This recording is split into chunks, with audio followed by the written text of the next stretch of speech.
Oh, the mic. I keep forgetting. It's under my...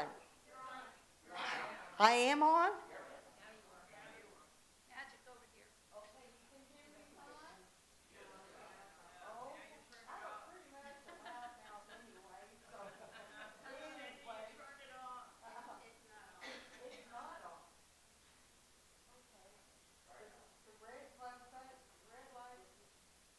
Now? Yes. Okay. Can you hear me now? I want to thank Lynn for inviting me here today and Jan for making all the arrangements, and I'm happy to be with you today, and I was happy to have some time with your young people here today.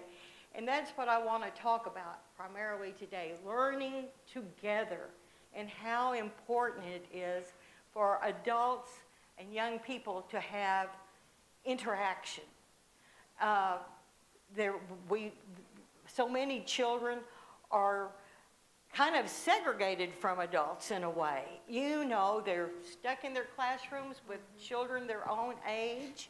They go home and they're kind of watching TV that's geared for them. They really need the guidance of an adult. They need conversation. I'm sure Mary has seen this with students she's worked with. So many students are not hearing language like when we grew up, dinner table conversation, that kind of thing.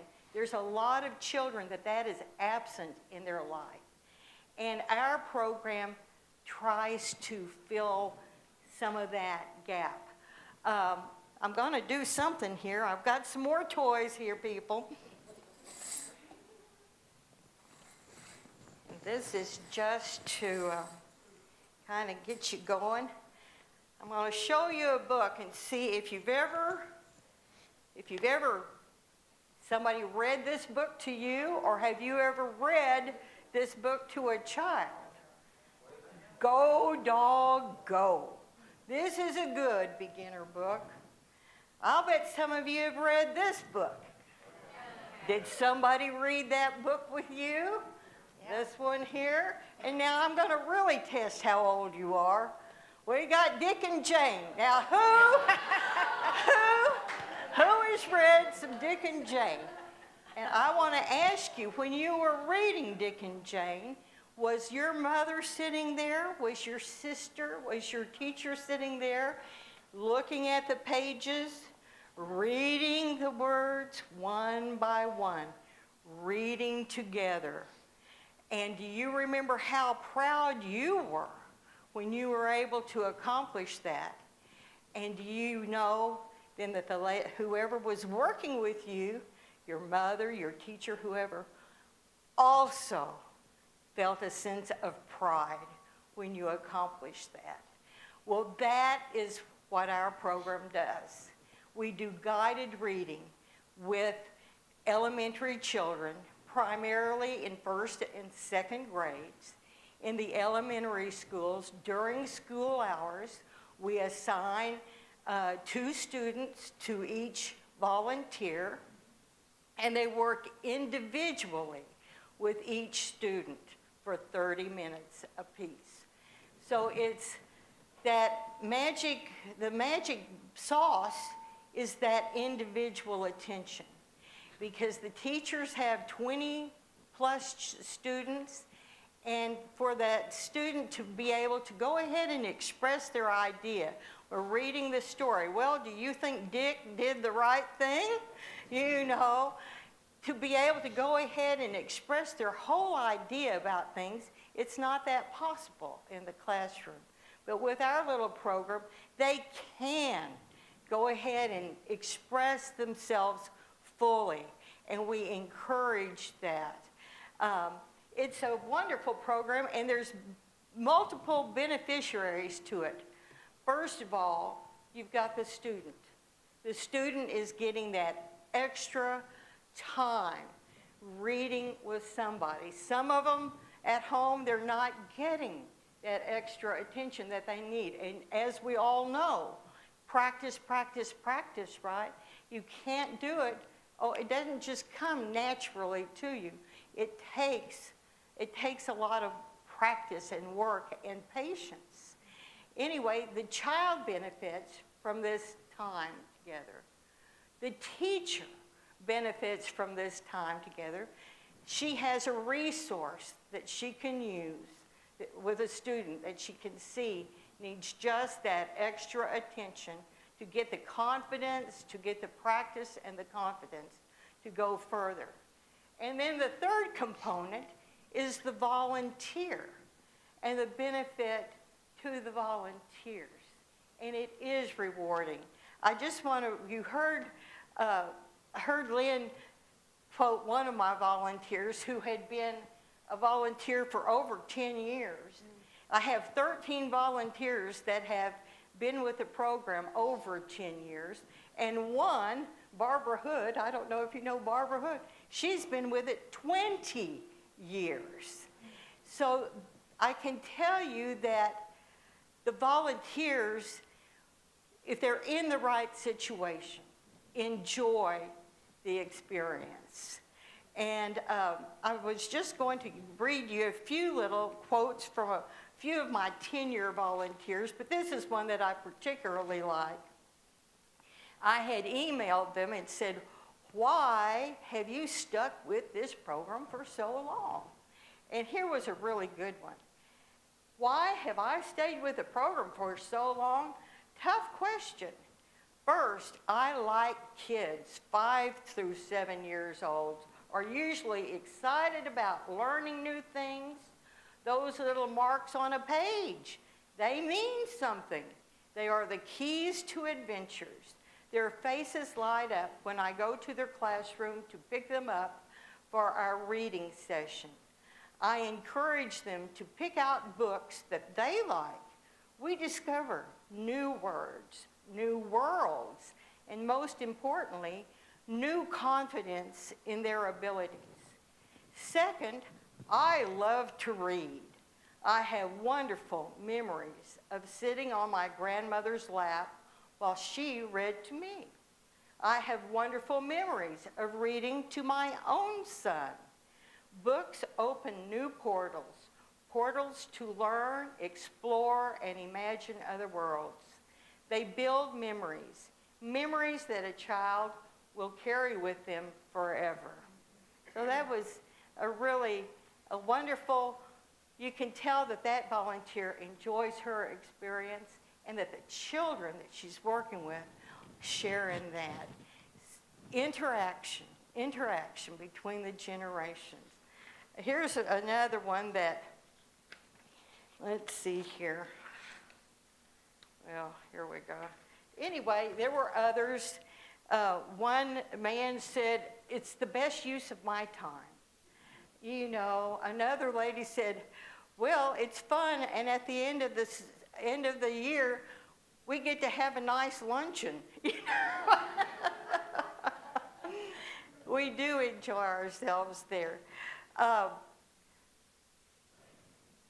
I've had some wonderful experiences with the children I've worked with. In fact, a few months ago, I was at Arlen's, you know, and standing in line, and the checkout lady at the next checkout stand, I thought, who is that? I know that person, who is it? And finally, it dawned on me. Daisy. She was my first student. And here she was in high school now and working at a checkout stand. And she was such a darling girl, and her grandmother was, I don't know what was going on with the parents, but the grandmother was in charge of her. And anyway, we had a wonderful time together. When she saw me, oh, Miss Peterman, I remember you. And so it's a wonderful rapport that you develop. You know, we're primarily working with helping them with their reading skills, but there is naturally a mentoring aspect to it, and you develop friendships. I had another sweet little girl, little Julie. Same story, grandmother raising her. And Julie was a skinny little old gal.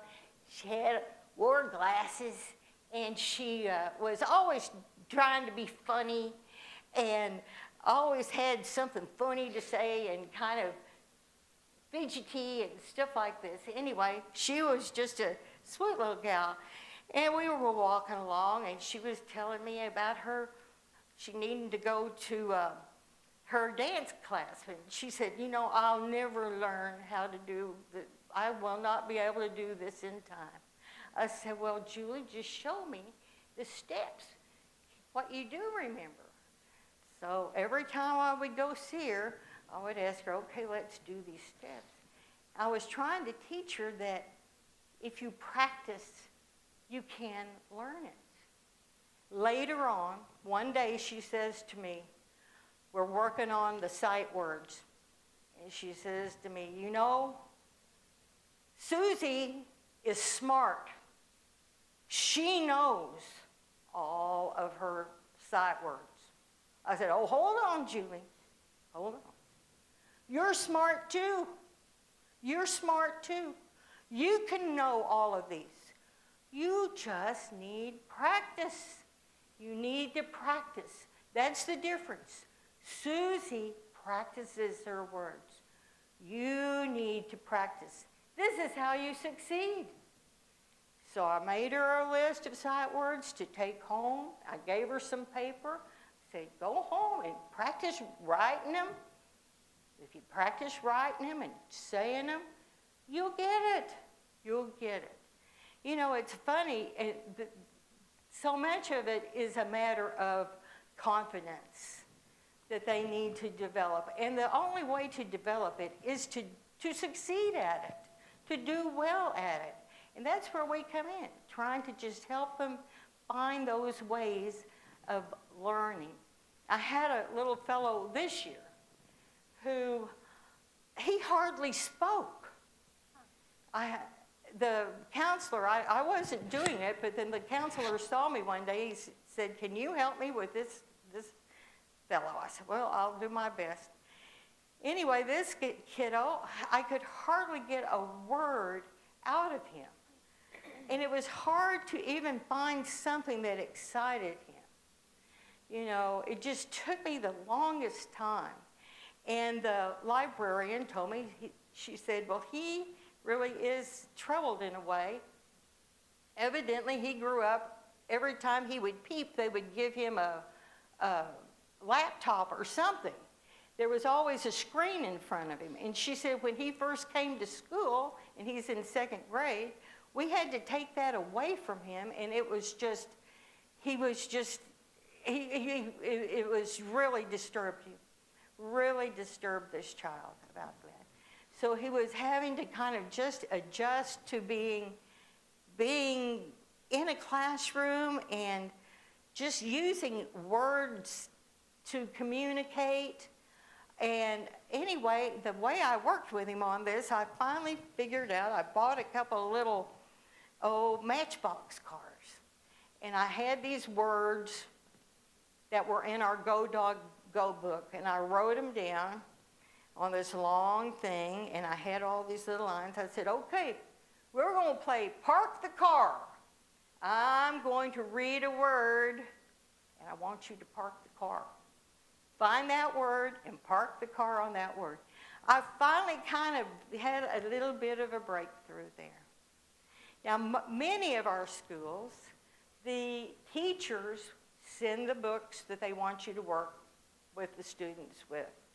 But not all of them do that.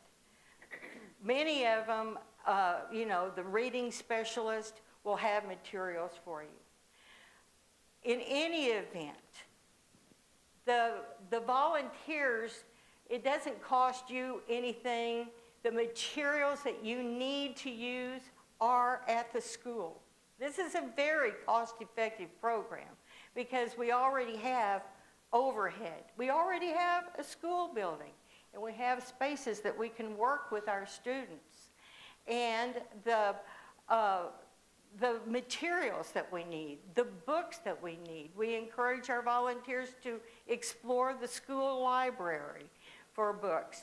You're welcome to bring books that you think might be of interest, And that's one nice thing about it. There's some flexibility there, and you can kind of make it a custom job for that student. Oh, she likes ballet.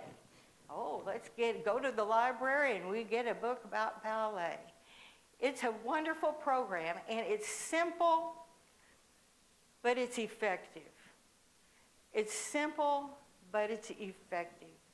And the schools appreciate us. The teachers appreciate this extra work, and it is effective. Yes? No, not really.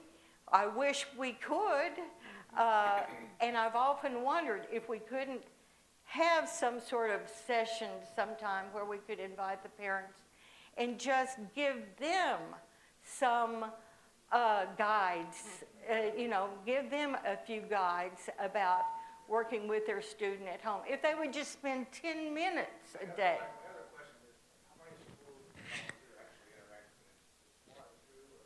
No, we work with 9 schools in New Braunfels ISD and 11 schools in Comal ISD. You will select the school that you prefer. You select the school that you prefer, and then you also select. We try to work with your schedule if you prefer morning or afternoon, but it is during school hours. Everything occurs during school hours. There is a background check that you submit at the schools. They have an online thing that we do at the school. So there's all of those things. We are going to be having a couple of registration and orientation events coming up. I don't know if you received a flyer. Did everybody get one?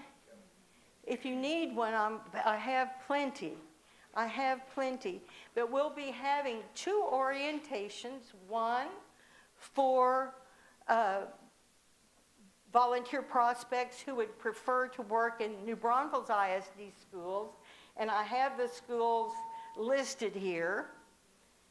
And then we have another one for Comal ISD schools, and I have the schools listed there for Comal ISD schools. And we will be doing this. One of the events is on August the 15th, and then the one that I'm in charge of is August the 16th. That's a Friday, August the 16th, at the McKenna Center. And we'll be having a little brunch, and then we have a guidebook that we provide and some materials for the new volunteers, and just kind of go over some of the things we've talked about today. And I would welcome all of you to come. If you wish to come, there is an email address, and you can email me and I can put you on the guest list. So we'll have materials for you, and be prepared with a donut and some coffee, So anyway, this is, it's a wonderful program. It's an effective program, and it's a simple program. It doesn't require a huge commitment, but it does require a commitment, because the schools, it takes them quite a while to select the students and to organize their, to know when they can come out of class. It takes a while to coordinate all of that. So it's important to respect that time. And anyway, I would welcome all of you to come. It costs nothing for you to attend this event, and it costs nothing for you to volunteer. It is all taken care of. We are, RSVP stands for Retired Senior Volunteer Programs. We get our funding from the United Way of Comal County, and also from the Senior Corps, which is a federal program that supports what we do. Texas Lutheran University is our sponsor. The grants that we receive, they are the ones who are accountable on that and oversee that. So that's what we do. Any other questions? Yes, hi. Cindy, I wanted to answer his question. I had a parent that was real nervous, her daughter was going to be in this program, and she actually sat in on a couple of our reading sessions at Freiheit. And Freiheit has over 1,000 students, and they are desperate. They are. That school has lots of needs. And it's an hour out of your day, and it's wonderful. But I had a great rapport with a mom, and I encouraged her to come, and sit in with the student. And after a while, she quit coming because she didn't. I think they're worried about who's going to be talking to the student. Well, they should have, they should want to know. Yes. But I worked also with CIS, which is Community Yeah. School, and they have they need volunteers too. So there's lots of ways we can help. So you guys come join it. It's fun. Oh, Susan, you've given me 2 great ideas just today. You have the same hour every week. It's the same, and it's during the school year. When the school has holidays, so do you. And there are some interruptions in the year. Last year we had so many testing days at the end of the year. We were a little disappointed, right, Mary? We were a little disappointed in how many days were allotted for testing. And when they do that, no one is allowed on the campus except students and staff. So volunteers are not allowed on the campuses on those days. And I try to alert my volunteers when on your campus every campus is different on their days with that. So I have to kind of jump around and let people know.